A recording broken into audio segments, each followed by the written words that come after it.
l'importance d'être prêt à répondre à cette question de Dieu de Luc 18:8 qui nous dit « Quand le Fils de Dieu, quand le Fils de l'homme reviendra sur la terre, trouvera-t-il la foi ?» Et ça, c'est la question à laquelle on doit être prêt à répondre. On doit être prêt à répondre tous les jours de notre vie, chaque jour de cette année 2025, on doit être prêt à répondre à cette question-là. Est-ce que Dieu va trouver la foi sur la terre? Et l'objectif, c'est de pouvoir répondre oui, Dieu va trouver la foi sur la terre. S'il me trouve sur la terre, il trouvera la foi dans mon cœur, il trouvera la foi ici sur la terre. On doit être capable en fait de répondre à Dieu en disant oui, tu vas trouver la foi parce que tu vas me trouver ici sur la terre et à l'intérieur de moi, il y aura cette foi-là. Et donc, brique par brique, petit à petit, on ajoute les caractéristiques de cette foi que Dieu veut trouver sur la terre. On a parlé ensemble de la foi accueillante, la foi qui accueille Dieu ici sur la terre, c'est-à-dire la foi qui croit en qui il est, la foi vraie, la foi authentique, pas seulement basée sur les circonstances de la vie, mais la foi qui est basée réellement sur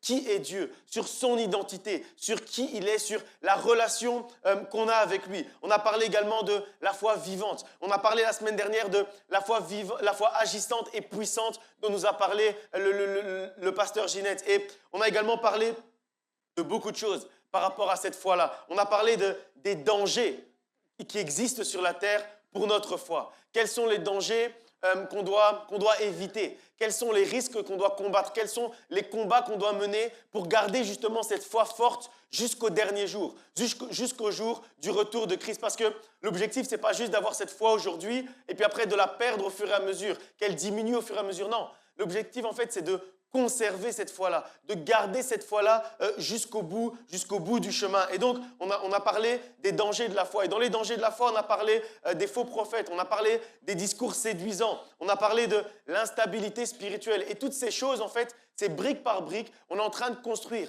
non seulement les caractéristiques de la foi que Dieu veut trouver, mais également combattre en fait tous ces risques, tous ces dangers par rapport à notre foi. Toutes ces choses qui mettent notre foi en danger. Toutes ces choses qui pourraient enlever la vie à notre foi. Parce qu'on a dit que la foi devait être vivante. Alors, il y a des choses qui peuvent nous enlever la vie à la foi. Avoir une foi en fait qui est morte. Et évidemment, ce n'est pas notre objectif. Et donc, c'est à nous de se protéger contre tous ces dangers de la foi en ayant la parole de Dieu comme fondation. On a dit en fait que la protection principale qu'on a, c'est la parole de Dieu. Si notre foi est basée sur l'identité de Dieu et sur sa parole, alors à ce moment-là, en fait, on va être protégé contre tous ces dangers, que notre foi soit nourrie, que notre foi soit soutenue par la parole de Dieu. C'est pour ça qu'on parle d'une foi vivante. Quelque chose de vivant, il faut le nourrir pour qu'il reste vivant. Et bien la foi, c'est exactement la même chose. Si on veut que la foi reste vivante, il faut la nourrir avec de la bonne nourriture. Il faut la soutenir avec de la bonne nourriture. Une foi ferme, une foi agissante, une foi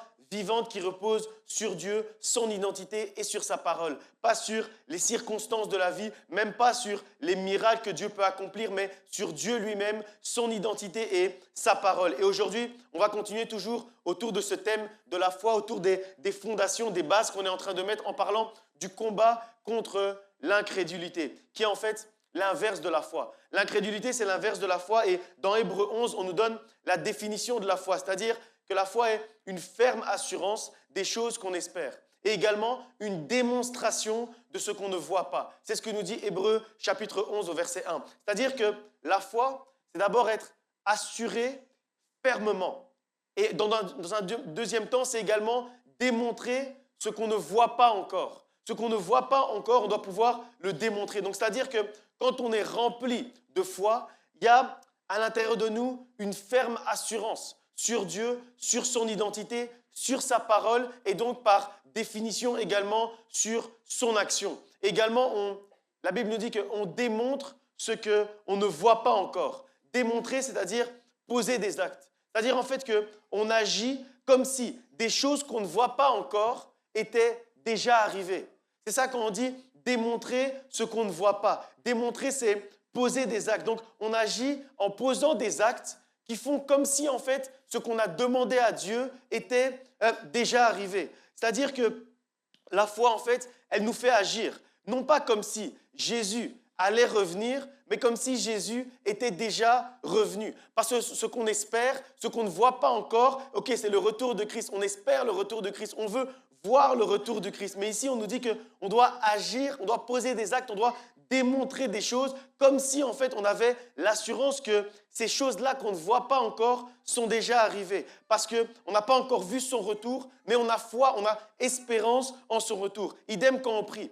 Quand on prie pour quelque chose, quand on prie pour recevoir quelque chose, en fait, on agit comme si on avait déjà reçu cette chose-là. On démontre ce qu'on ne voit pas. On démontre en fait même si les choses ne sont pas encore arrivées. Et avant de voir les choses, on les démontre déjà. On agit déjà comme si elles étaient déjà arrivées. On n'attend pas de voir pour commencer à démontrer. Ça, c'est la foi. C'est pour ça que Jésus nous dit dans Jean, chapitre 20, au verset 29, il dit « Heureux ceux qui n'ont pas vu et qui ont cru ». Autrement dit, heureux ceux qui ont la foi. C'est-à-dire commencer à croire avant même de voir les choses. Et donc, je disais que l'inverse de la foi, c'est l'incrédulité. Donc, par opposition, l'incrédulité, c'est manquer d'assurance sur ce qu'on espère. Puisque la foi, c'est une ferme assurance de ce qu'on espère. C'est-à-dire que par opposition, l'incrédulité, c'est manquer d'assurance sur ce qu'on espère. C'est en fait que notre assurance ne soit pas assez ferme par rapport aux choses qu'on espère. L'incrédulité, c'est de ne pas démontrer ce qu'on ne voit pas. Autrement dit, démontrer uniquement ce qu'on voit, démontrer uniquement la réalité, attendre de voir les choses avec nos yeux humains avant de commencer à les démontrer dans notre vie. En fait, l'incrédulité, c'est deux choses. C'est douter de ce qu'on espère, même les plus petits doutes en fait, qu'on peut avoir par rapport à ce qu'on espère, on appelle ça l'incrédulité. Et l'incrédulité, c'est également vivre dans la réalité de ce qu'on voit au lieu de s'accrocher à la vérité de la parole de Dieu. Et il y a un passage très intéressant dans la vie de Jésus concernant l'incrédulité qu'on va lire ensemble, Marc chapitre 9, verset 15 jusqu'au verset 24. Marc chapitre 9, 15 à 24. Marc chapitre 9, je lis à partir du verset 15. Dès que la foule vit Jésus, elle fut surprise et accourut pour le saluer. Il leur demanda, « Sur quoi discutez-vous avec eux ?» Et un homme de la foule lui répondit, « Maître, j'ai amené auprès de toi mon fils, qui est possédé d'un esprit muet. En quelques lieux, qu'il le saisisse, il le jette par terre, l'enfant écume, grince des dents et devient tout raide. J'ai prié tes disciples de chasser l'esprit et ils n'ont pas pu. » Race incrédule, leur dit Jésus. « Jusqu'à quand serai-je avec vous? Jusqu'à quand vous supporterai-je? Amenez-le-moi. » On lui amena. Et aussitôt que l'enfant vit Jésus, l'esprit l'agita avec violence. Il tomba par terre et se roulait en écumant. Jésus demanda au Père, « Combien y a-t-il de temps que cela lui arrive? Depuis l'enfance, lui répondit-il.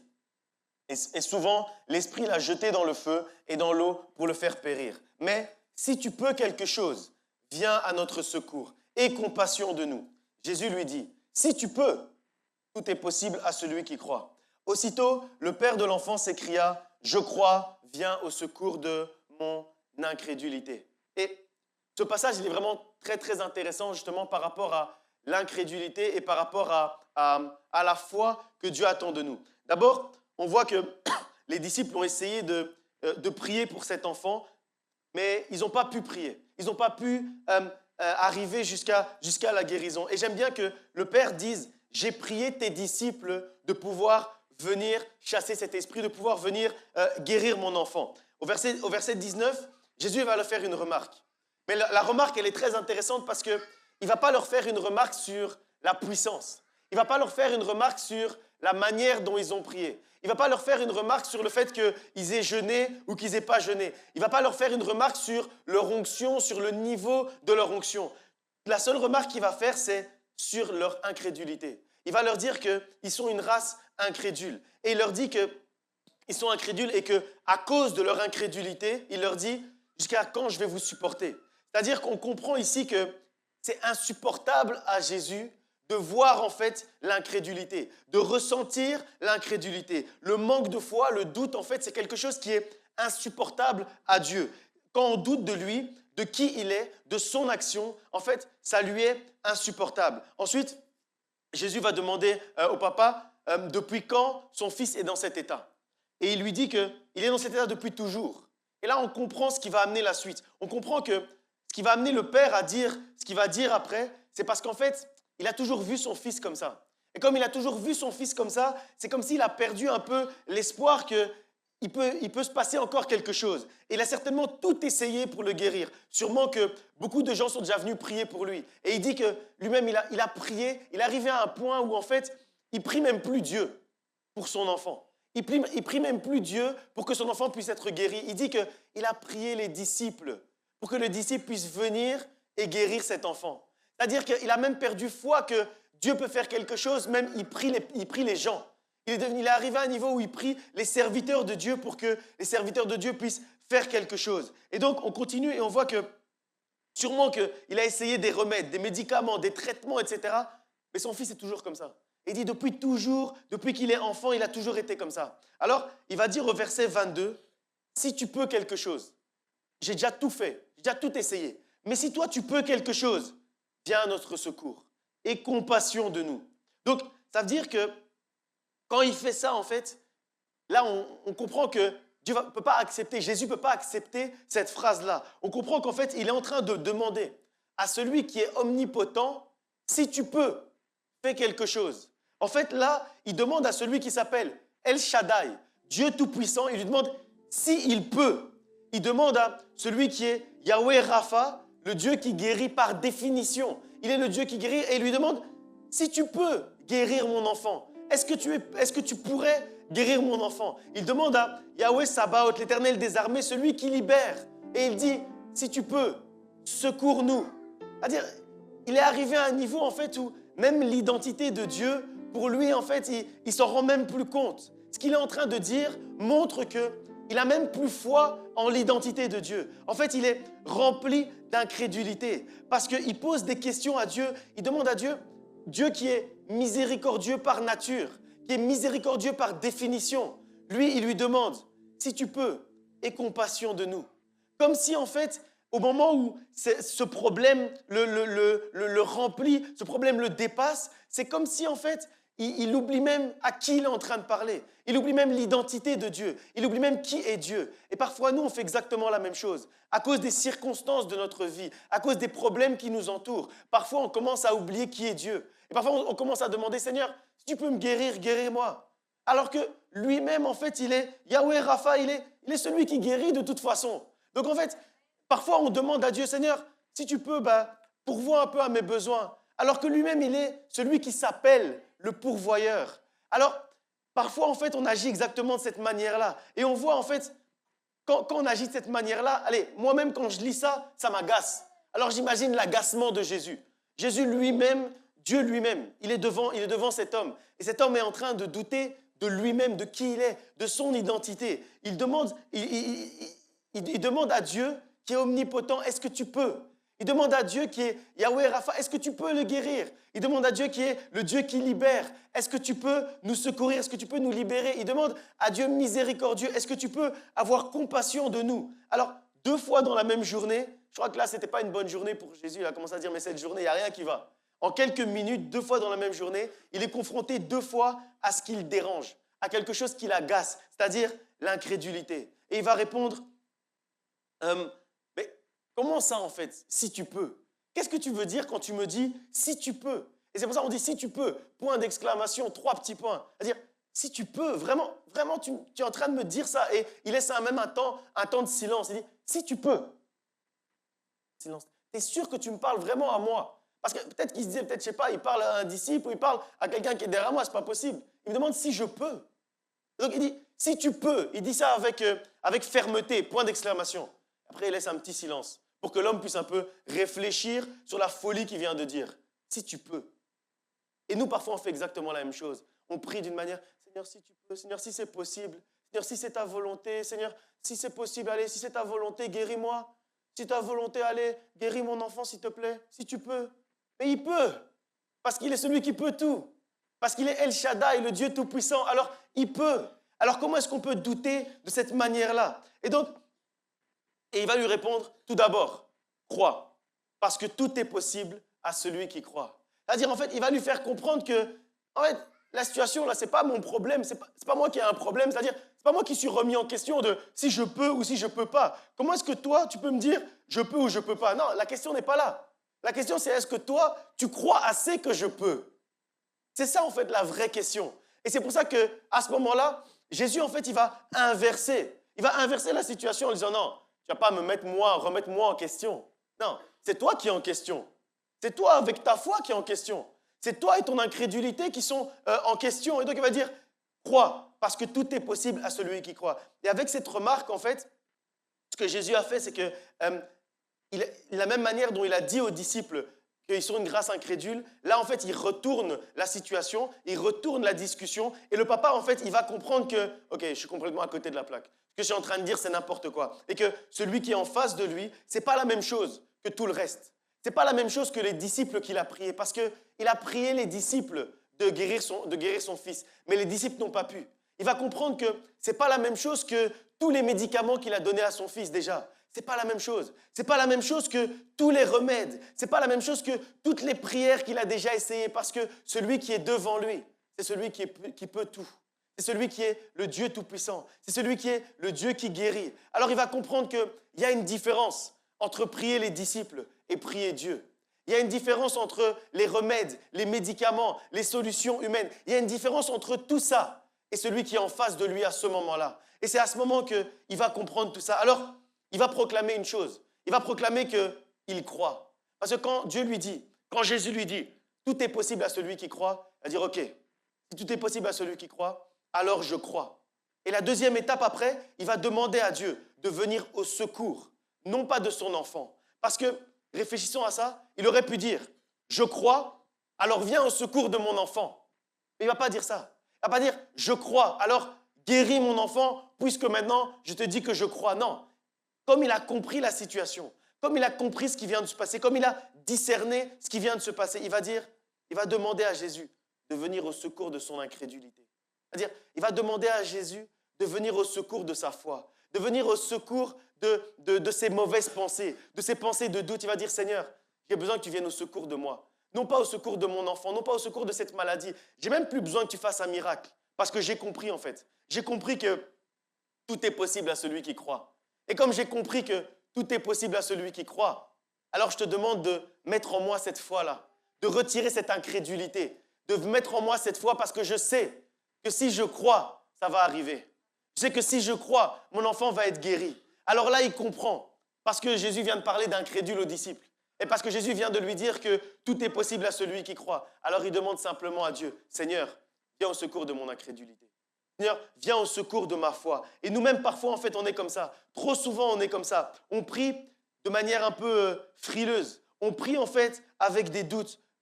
Bon Seigneur, si c'est possible. Bon Seigneur, si tu veux, sors-moi de mon problème. Fais quelque chose. En fait, on prie, mais on prie avec incrédulité. Pas avec incrédulité sur la situation, mais avec incrédulité sur qui on est en train de prier. Et vous vous rappelez, on a déjà lu beaucoup de fois ce passage depuis le début de l'année. On a dit en fait que la promesse ne dépend pas de la promesse. La promesse dépend de celui qui a fait la promesse. Et celui qui a fait la promesse, il est fidèle pour accomplir la promesse. Et en fait, quand on prie de cette manière-là, si tu peux, si c'est possible, machin, en fait, on n'est pas en train de douter de l'action.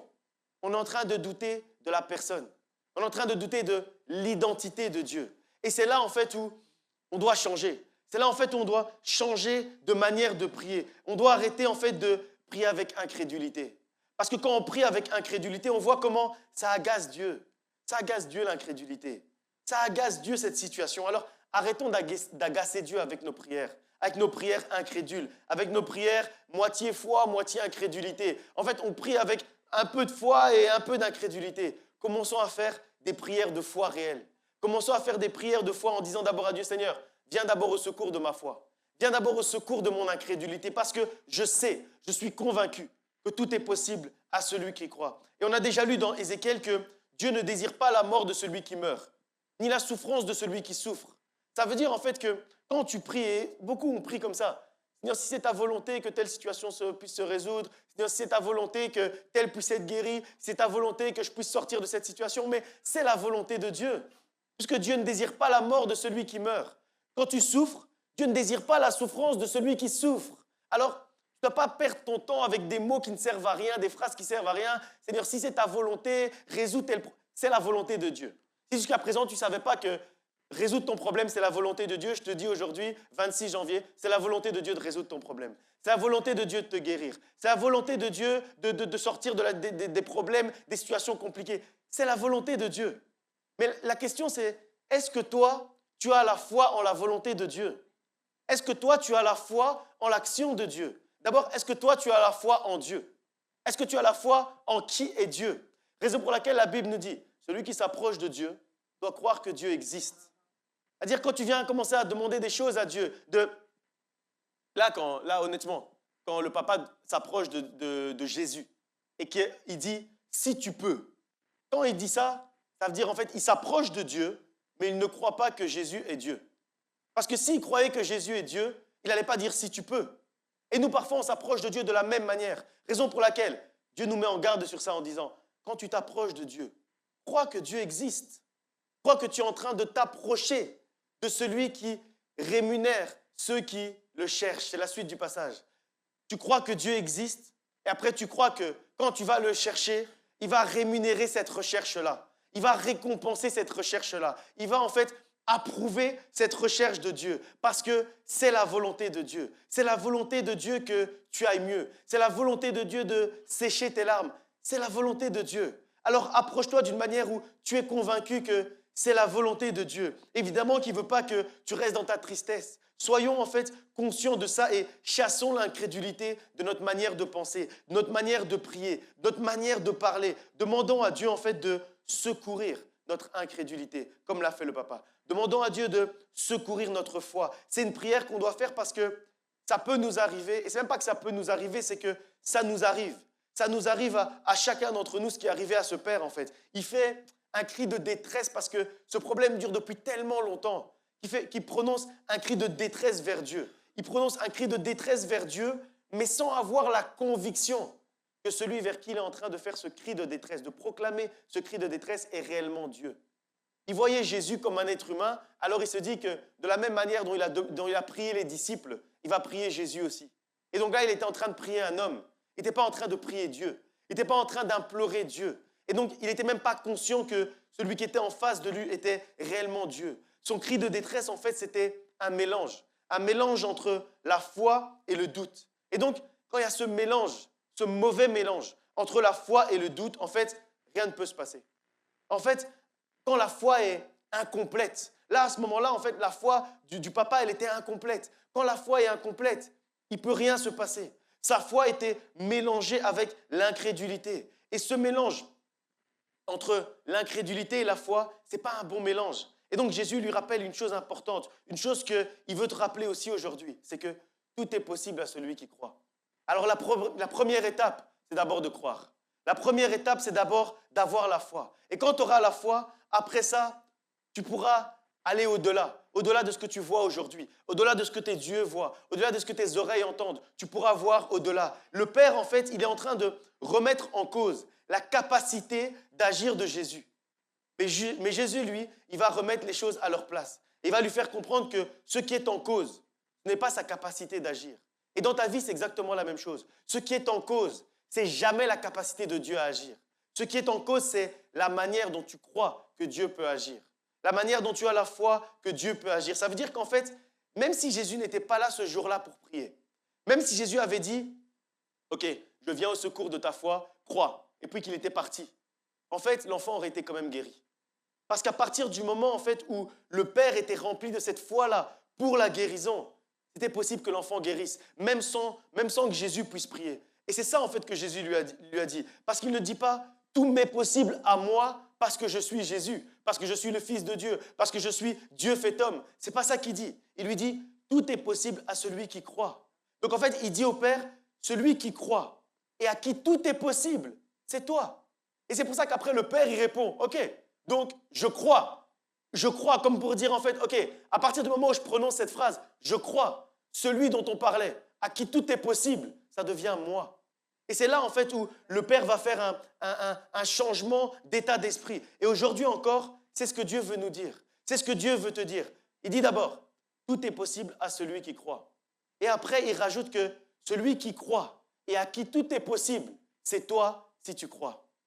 Celui qui croit et à qui tout est possible, c'est toi. Ça peut être toi. si tu te remplis de cette foi-là, si tu demandes à Dieu comme le Père, si tu demandes à Dieu, Seigneur, viens au secours de mon incrédulité, alors on pourra dire que celui qui croit et à qui tout est possible, c'est toi. Pas seulement aujourd'hui, mais demain, après-demain, toute cette année, dans les années qui vont suivre. Celui qui croit et à qui tout est possible, c'est toi. C'est ce que Dieu veut te dire aujourd'hui. Quand le Père a compris ça, il a réalisé que son véritable besoin, en fait, son véritable problème, ce n'était même pas la guérison de son fils. Parce que s'il avait la foi, la guérison de son fils allait arriver de manière naturelle, de manière normale. Son véritable besoin, ce n'était pas un miracle. Son véritable besoin, ce n'était pas le miracle que Jésus allait opérer à ce moment-là. Son véritable besoin, c'était une foi solide. Son véritable besoin, c'était chasser l'incrédulité. C'était en fait remplacer l'incrédulité par la foi solide, agissante, vivante, puissante, dont on parle depuis le début de l'année. C'est ça en fait qui est le réel besoin de ce Père à ce moment-là. Et c'est ça en fait qui est ton réel besoin aujourd'hui également. Ce n'est pas en fait que Dieu fasse un miracle maintenant. C'est que tu puisses avoir cette foi-là, que Dieu est capable d'agir. Avoir cette foi à l'intérieur de toi qui enlève l'incrédulité. Et j'aime bien dire en fait que nous, les êtres humains, Dieu nous a conçus d'une manière en fait où on est comme un vase, comme un récipient. Et que quand on se remplit de quelque chose, on chasse son contraire. C'est-à-dire en fait que quand on se remplit de la foi, automatiquement, on chasse l'incrédulité. Et il ne faut pas en fait être comme le Père à ce moment-là, où il y a moitié foi, moitié incrédulité. On a la foi que bon, peut-être le fils peut être guéri, alors je vais quand même prier un peu. Alors je vais quand même demander quelque chose. Mais tout en me disant que, est-ce que Dieu peut vraiment? Mais bon, je prie quand même parce que s'il y a 1% de chance que c'est possible, alors je prie quand même. Non, ce n'est pas ce genre de foi qu'on doit avoir.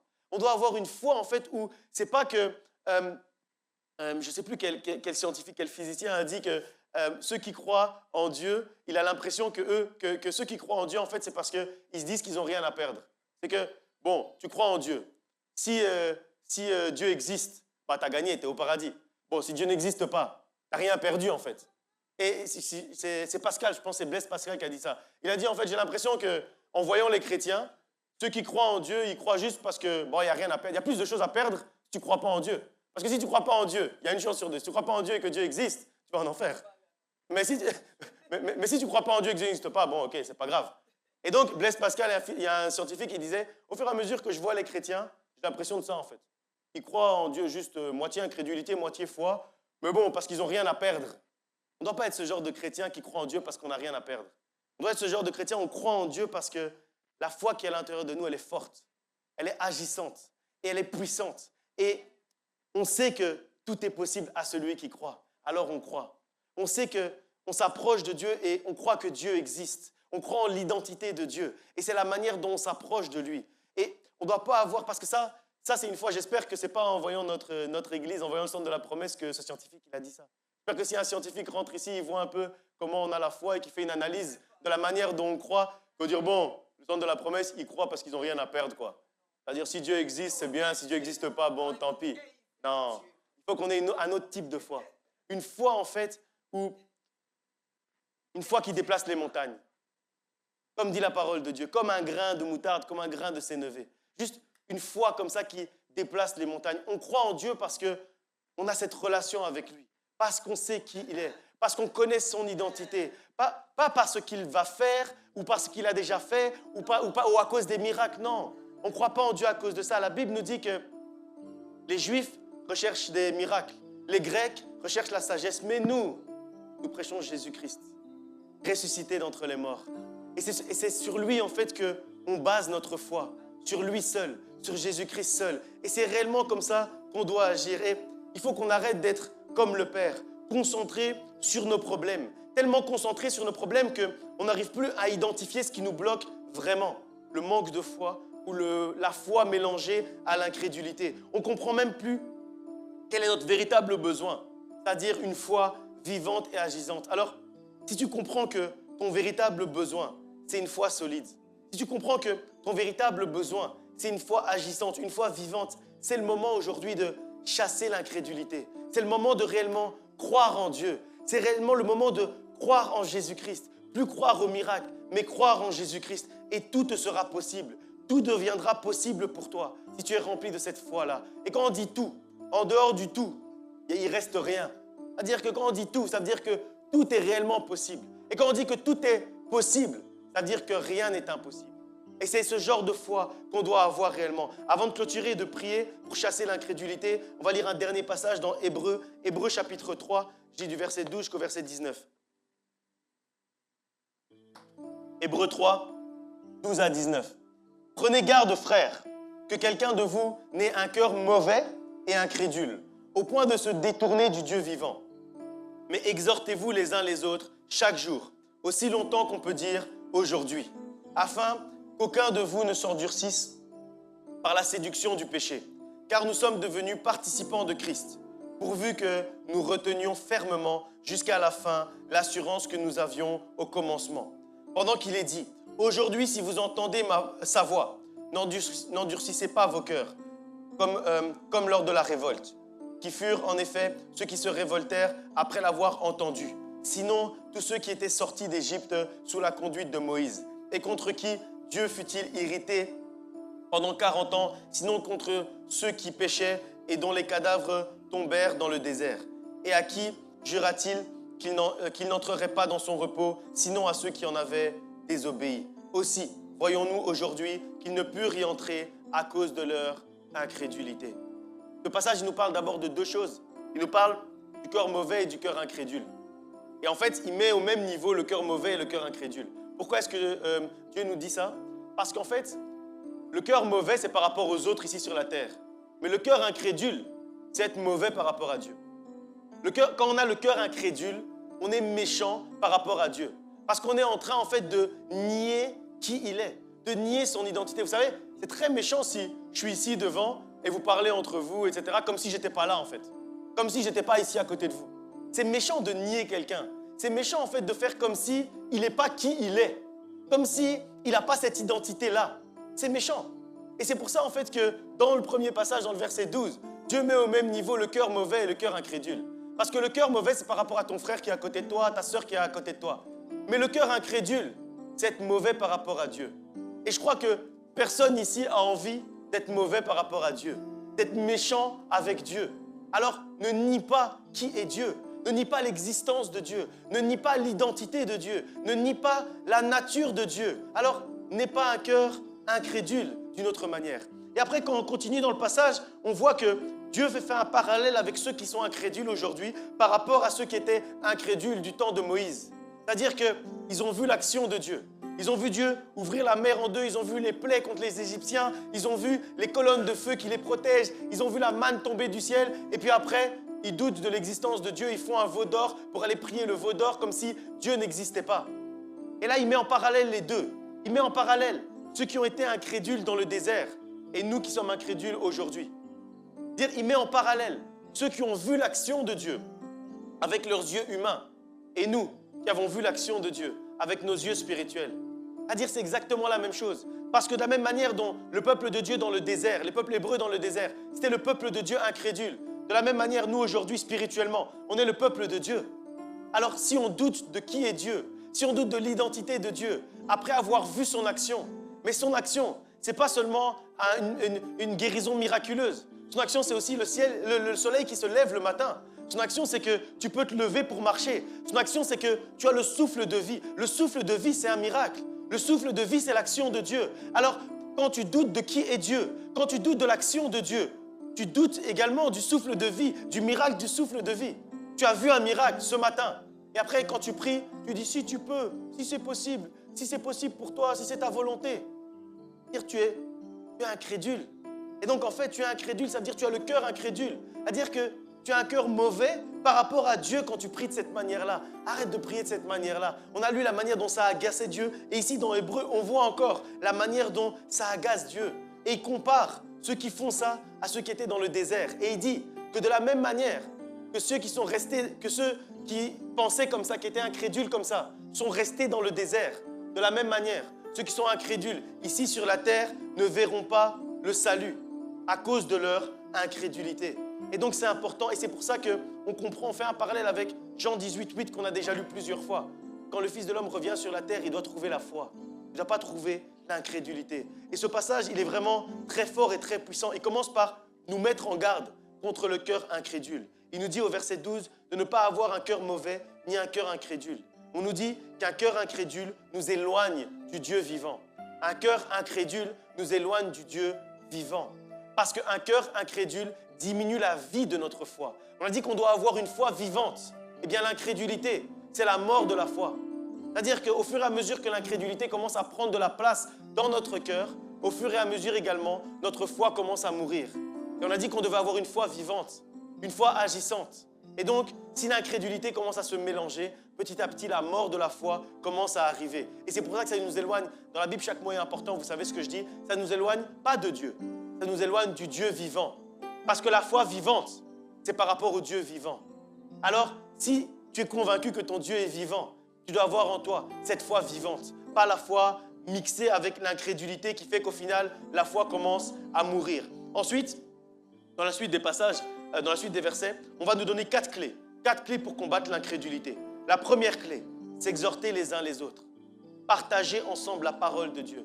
Partager ensemble la parole de Dieu pour s'édifier. Partager ensemble la parole de Dieu pour entretenir notre foi. La parole de Dieu et la communion autour de la parole de Dieu. C'est quelque chose de crucial. C'est pour ça qu'on met beaucoup en avant l'étude biblique. C'est pour ça qu'ici, au centre de la promesse, on prêche la parole de Dieu. On va dans la parole de Dieu, on lit la Bible ensemble, on étudie la Bible ensemble. Parce que ce qui va nous permettre de chasser l'incrédulité, de ne pas rentrer dans l'incrédulité, c'est la parole de Dieu. C'est l'exhortation. C'est pour ça qu'on parle de cercle d'échange. On est là, on discute autour de la parole de Dieu. Parce qu'on s'exhorte les uns les autres, comme dit ce passage. C'est pour ça qu'en fait, c'est une clé. C'est une clé pour ne pas entrer dans une foi morte. C'est une clé pour garder la foi vivante. S'exhorter les uns les autres. Pas juste exhorter. S'exhorter les uns les autres. Parce que en écoutant l'exhortation de l'autre, je renforce ma foi. Mais également en exhortant l'autre, je renforce également ma foi. Parce que ce que je dis entre également dans mes oreilles.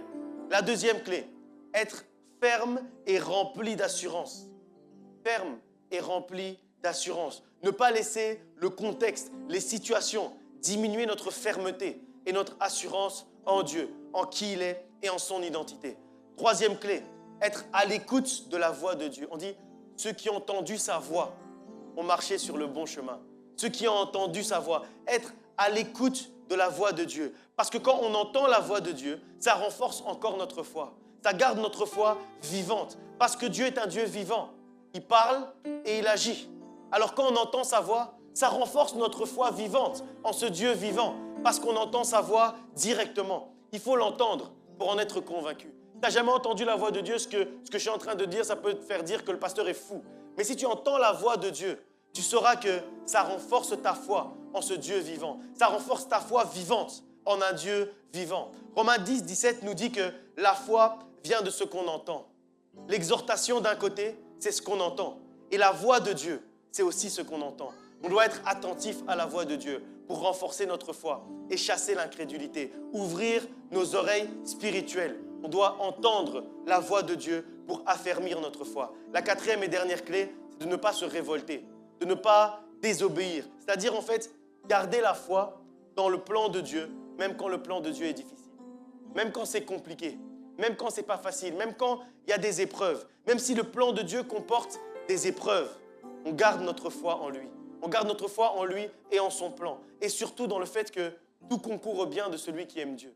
C'est-à-dire que même si c'est compliqué aujourd'hui, mais si ça fait partie du plan de Dieu, si je marche sur le plan de Dieu, je garde foi, non pas seulement en Dieu, mais également dans le plan de Dieu pour ma vie.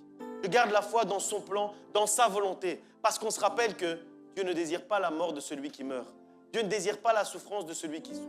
Ça veut dire que la souffrance, c'est que pour un temps, si je marche selon le plan de Dieu. Et je garde foi dans ce plan. Et j'ai la foi, la conviction, l'assurance, la ferme assurance, comme dit ce passage, qu'au bout du chemin, la volonté de Dieu, c'est pour mon bien. Au verset 19, on termine avec un passage qui nous fait penser à ce qu'on lit déjà depuis des semaines. Certains ne peuvent pas entrer dans le royaume des cieux, ne pourront pas entrer dans le royaume des cieux à cause de leur incrédulité. Autrement dit, quand le Fils reviendra sur la terre, trouvera-t-il la foi? Trouvera-t-il la foi qu'il recherche? Notre foi doit être prête. Et pour que la foi soit prête, elle ne peut pas être mélangée avec l'incrédulité. On doit en fait purifier notre foi. On doit en fait retirer toute l'incrédulité de la foi qu'on a à l'intérieur de nous. Avoir une foi pure, avoir une foi prête à accueillir le retour de Christ. Et comme je le disais dans l'introduction, petit à petit, on rajoute les caractéristiques de la foi que Dieu veut trouver ici sur la terre. La foi qui va accueillir Dieu. On a déjà parlé de la foi vivante. On a déjà parlé de la foi ferme et forte. On a déjà parlé de la foi puissante et agissante la semaine dernière avec le pasteur Ginette. Et aujourd'hui, on ajoute que cette foi aussi, elle doit être pure. Elle doit être purifiée de toutes sortes d'incrédulité. Elle doit être purifiée de toutes sortes de doutes. Elle doit être purifiée de tout ce qui est son contraire, c'est-à-dire le doute et l'incrédulité. Levons-nous, prions ensemble, chassons ensemble l'incrédulité et proclamons que Dieu va mettre en nous cette foi forte, cette foi ferme, cette foi agissante, cette foi vivante, parce que c'est ce dont on a réellement besoin. Que notre foi ne soit pas impure avec le mélange de l'incrédulité, mais que ce soit une foi pure, une foi réellement pure que Dieu veut trouver ici sur la terre. Que notre foi puisse être accueillante. Prions ensemble. Père éternel, Dieu de gloire, nous voulons nous approcher, Seigneur, devant ton trône pour te dire merci, Seigneur. Merci, Seigneur, pour ta parole et merci, Seigneur, pour ta voix que tu nous as fait entendre aujourd'hui. Merci, Seigneur, parce que tu nous as parlé et nous avons, Seigneur, entendu ta voix. Comme, Seigneur, des brebis, Seigneur, qui te suivent. Comme des brebis, Seigneur, obéissantes. Aujourd'hui, nous avons entendu ta voix. Et nous te demandons, Seigneur, que cette foi dont tu nous parles depuis le début de l'année, depuis la veillée du Nouvel An, Seigneur, que nous puissions, Seigneur, la construire à l'intérieur de nous. Qu'elle puisse avoir des fondations solides. Que cette foi, Seigneur, soit fondée sur toi et sur toi seul. Que cette foi, Seigneur, soit fondée sur ton identité, sur qui tu es. Que cette foi, Seigneur, ne soit pas fondée sur les circonstances. Que cette foi ne soit pas fondée, Seigneur, sur les solutions. Que cette foi ne soit pas fondée sur les miracles, Seigneur. Mais que nous puissions garder les yeux fixés sur toi. C'est le désir de nos cœurs aujourd'hui. Le désir de notre cœur, Seigneur, c'est que notre foi ait pour base et pour fondation ton identité et la relation, Seigneur, que nous tissons avec toi. C'est le désir de nos cœurs aujourd'hui, Seigneur. Aujourd'hui, Seigneur, nous voulons que tu viennes au secours de notre incrédulité. Aujourd'hui, Seigneur, viens au secours de la foi de quelqu'un. Viens au secours de l'incrédulité de quelqu'un, Seigneur. Viens au secours de notre foi. Viens au secours de notre incrédulité. Nous avons besoin de toi. Nous avons besoin que tu viennes à notre secours. Parce que nous savons, Seigneur, que tout est possible à celui qui croit. Alors aujourd'hui, Seigneur, nous voulons proclamer que nous croyons et que tout nous est possible parce que nous croyons. Celui à qui tout est possible, c'est nous. Celui à qui tout est possible, c'est nous. Parce qu'aujourd'hui, nous croyons. Parce qu'aujourd'hui, notre foi a été purifiée. Seigneur, purifie nos cœurs. Purifie notre foi. Parce que nous ne voulons pas avoir ce cœur mauvais. Nous ne voulons pas avoir ce cœur mauvais envers toi. Ce cœur incrédule envers toi. Aujourd'hui, Seigneur, nous voulons, Seigneur, avoir cette foi forte, cette foi agissante. Nous voulons avoir cette foi vivante en un Dieu vivant. Nous ne voulons pas, Seigneur, que notre incrédulité puisse nous éloigner du Dieu vivant. Mais nous voulons, Seigneur, nous approcher du Dieu vivant au travers de notre foi vivante. Que notre foi vivante nous approche du Dieu vivant ce dimanche. Que notre foi vivante nous approche de toi aujourd'hui. En ce matin, Seigneur, nous voulons que notre foi nous approche de toi. Approche-toi de nous et nous approcherons de toi, Seigneur. Que nous puissions nous approcher de toi en ayant cette foi et cette conviction que tu existes réellement. Que nous ne soyons pas de ceux qui nous approchons de toi en croyant, Seigneur, que tu n'existes pas. En doutant de qui tu es. En demandant si tu peux. Nous ne voulons pas demander si tu peux. Parce que tu es le Dieu Tout-Puissant. Nous ne voulons pas demander si tu peux. Parce que tu es El Shaddai. Nous ne voulons pas te demander, Seigneur, si tu veux nous guérir. Parce que tu es Yahweh Rapha. Nous ne voulons pas te demander, Seigneur, si tu peux pourvoir à nos besoins. Parce que nous avons foi en qui tu es. Nous avons foi que tu es Yahweh Jireh. Nous ne voulons pas te demander, Seigneur, si tu peux nous libérer, si tu peux nous délivrer, si tu es capable de nous libérer et de nous délivrer. Parce que nous savons que tu es Yahweh Sabaoth, celui qui combat pour nous, celui qui nous donne la victoire. Tu es notre Rédempteur et nous avons confiance en toi. Nous savons qui tu es, Seigneur. Nous savons que tu es le Dieu qui libère. Alors libère en ce moment. Nous savons que tu es le Dieu qui guérit. Alors guéris. Nous savons que tu es le Dieu qui pourvoit. Alors pourvois. Nous savons que tu es le Dieu qui parle Alors parle aujourd'hui, Seigneur. Seigneur, nous voulons juste avoir foi en qui tu es. Parce que nous savons, Seigneur, que si nous avons foi en qui tu es, nous allons voir ta main. Parce que ta main n'est pas trop courte. Nous savons, Seigneur, que si nous avons foi en qui tu es, nous allons entendre ta voix. Parce que tu es un Dieu qui parle. Mets en nous cette foi, Seigneur, comme un grain de sénévé. Cette foi, Seigneur, qui déplace les montagnes. Cette foi, nous pouvons proclamer, Seigneur, à cette montagne de se jeter dans la mer et qu'elle se jette dans la mer. Pas parce que nous avons foi en ce que tu fais, mais parce que nous avons foi en qui tu es. Parce que nous avons foi que celui qui a fait monter cette montagne, c'est celui qui pourra également la jeter dans la mer. Cette foi ne vient pas, Seigneur, de la foi dans les promesses, mais de la foi dans qui tu es. Mais de la foi en celui qui a fait la promesse. De la foi en celui qui a proclamé la promesse. Avoir cette foi, c'est le désir de notre cœur. Entretiens notre foi, Seigneur. Donne-nous, Seigneur, une dose supplémentaire de foi. Si quelqu'un manque de foi, qu'il la demande. Alors aujourd'hui, Seigneur, nous demandons ta foi. Nous demandons cette foi à l'intérieur de nous, Seigneur. Seigneur, fais-moi voir ta gloire, oui, ta gloire,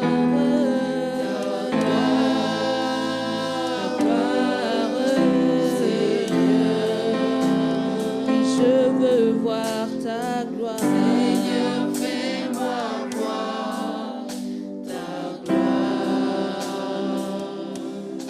Oui, Seigneur, fais-moi voir ta gloire. Oui, je veux voir ta gloire. Seigneur, fais-moi voir ta gloire.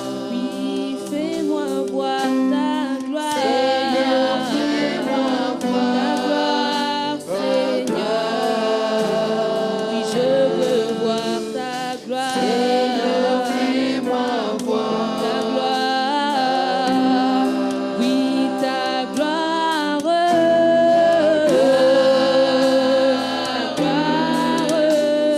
Seigneur, je veux voir ta gloire. Seigneur, fais-moi voir ta gloire.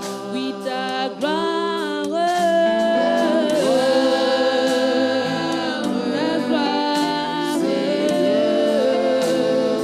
Je veux voir ta gloire. Seigneur, fais-moi voir ta gloire.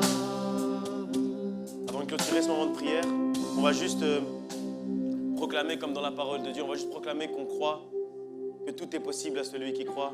On va proclamer qu'on croit et que tout nous est possible parce qu'on croit en qui est Dieu. Proclamons ensemble. Répétez après moi. Je crois Je crois. et tout est possible à celui qui croit. Et tout est possible à celui qui croit. Je crois, Je crois. alors je suis.